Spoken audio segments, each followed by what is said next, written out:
বিভিন্ন দোকানে যারা বিভিন্ন কাজে এসে হয়তো গল্প গুজব করছেন। আজকে কি কর্মসূচি আপনাদের? আমাদের আজকে মূলত রক্তদান শিবির।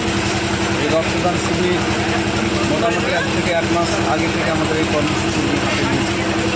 মানুষকে রক্তদান সম্বন্ধে সেই সম্বন্ধে মানুষকে যথেষ্ট আমরা সচেতন করে থাকি। এবারও মানুষরা সাড়া দিচ্ছে। কেন আপনারা এই রক্তদান শিবির? আসলে বিষয়টা হচ্ছে যে গোটা রাজ্যে এমনকি দেশে ভারতের গণতান্ত্রিক ফেডারেশনের যে সমস্ত দাবি দেওয়ার থাকে সবার জন্য শিক্ষা শেষে কাজ, প্রত্যেকটা বেকার সমস্যার সমাধান ইত্যাদির পাশাপাশি রক্তদান শিবির কিংবা রেড ভলেন্টিয়ার বা অন্যান্য স্বেচ্ছাসেবকদের কাজ করে থাকি।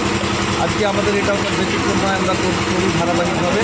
এটা 24তম রক্তদান শিবির এবং এটাও আপনাদেরকে স্মরণ করিয়ে দিই, গোটা রাজ্যের প্রায় 80% রক্ত ভারতের গণতান্ত্রিক যুব ফেডারেশন অর্থাৎ ডিআইএফআই সরবরাহ করে থাকে। এই মহৎ উদ্দেশ্যে আপনার নাম এবং পরিচয়? আমার নাম মোহাম্মদ আব্দুল রহিম, আমি সম্পাদক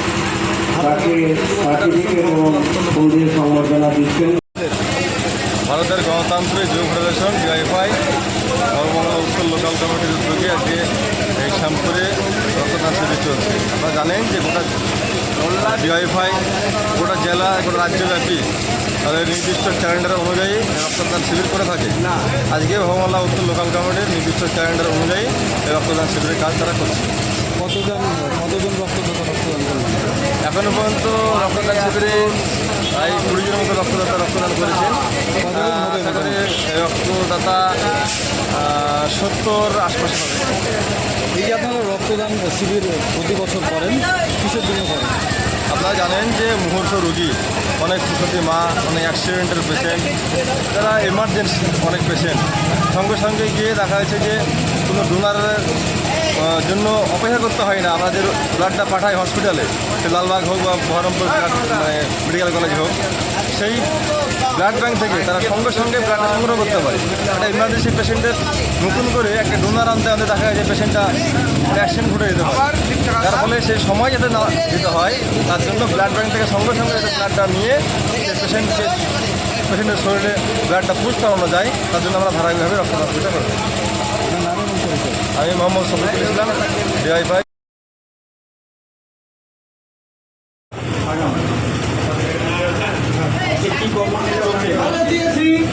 কর্মসূচি বলতে আমাদের লোকাল কমিটি যে ডিআইএফআইয়ের যে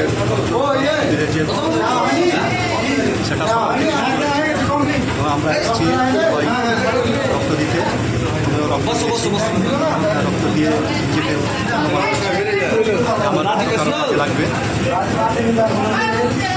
ভালো লাগে? হ্যাঁ, ভালো। প্রথমবার দিলাম, এবার প্রথম দিলাম। নাজিবুল্লাহ। আজকে কি কর্মসূচি চলছে আপনাদের?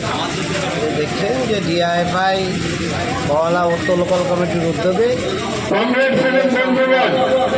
গ্রামের 24তম রক্তদান শিবির উৎসবের মতো ছাত্র যুব মহিলা সমাজের মানুষ দলমত নির্বিশেষে মুমূর্ষ রোগী যারা একেবারে সরকারি হাসপাতাল থেকে বেসরকারি নার্সিংহোম হাসপাতাল, যারা রক্তের জন্য প্রতিদিন ফোঁটা রক্ত, তাদের যাতে জীবন বাঁচে তাদেরকে বাঁচাবার জন্য সালে বোলপুরের রাজ্য সম্মেলন রাজ্যে যত রক্ত যারা তাদের বাঁচাবার জন্য প্রায় 4 ভাগের 3 ভাগ রক্ত সরবরাহ করবে ভারতের গণতান্ত্রিক যুব ফেডারেশন। এই সিদ্ধান্ত আজও বলব, রাজ্যে একটা সরকার পরিবর্তনের 11 বছর, সেই সরকারে 15 বছর চলছে, কিন্তু একটা সরকার পাল্টাতে পারে, অন্য কিছু পাল্টাতে পারে, কিন্তু ডিআইএফআই সিদ্ধান্ত পরিবর্তন তারা যে সামাজিক কাজ করে, মানুষের দল মত ধর্ম বর্ণ নির্বিশেষে যারা শুধু রক্তদান শিবির করে না, যে কোনো অসহায় মানুষের পাশে দাঁড়িয়ে সাহায্য সহযোগিতা করে এটাই হচ্ছে ডিআইএফআই প্রাথমিক কাজ। আঞ্চলিক ডিআইএফআই তাদের স্লোগান আছে সকলের জন্য শিক্ষা, সকলের জন্য এবং সকল তাদের রঙের তাদের পতাকা রঙের সাদা সব রঙের সব শ্রেণী সব জাত মধ্যবিত্ত প্রান্তিক চাষি সব অংশে একত্রিত করতে হবে। তার জন্য তাদের পতাকা রং হচ্ছে সাদা। তার জন্য আজকে দেখে কীভাবে কৃষকের মেজাবে দল মত নির্বিশেষে ধর্ম কর্ম নির্বিশেষে সবাই এসে একত্রিত হয়ে সেই রক্তদান যারা রক্তদান করছেন তাদের রক্তদাতাদের আমি অভিনন্দন জানাচ্ছি। যারা এই আর্থিকভাবে মানসিকভাবে অন্যভাবে পরামর্শ দিয়ে সাহায্য সহায়তা করছে নানানভাবে, যাদের এই সাহায্য সহায়তা ছাড়া এত বড় একটা রক্তদান সফল করা সম্ভব, তাদের প্রত্যেক গোটা ভগবানগোলা এই আবাস এবং মোহাম্মদপুর অঞ্চলের 4টি অঞ্চলের নিয়ে কমিটি যারা এই বিশেষত বিলিয়াস এবং নূরে যিনি বাড়ির মালিক, তিনি তার গোটা বিল্ডিং ছেড়ে দিয়েছে রক্তদান শিবির করবার জন্য। সেই বাড়ির মালিককে আমরা অভিনন্দন ধন্যবাদ জানাচ্ছি এই সফল করবার জন্য।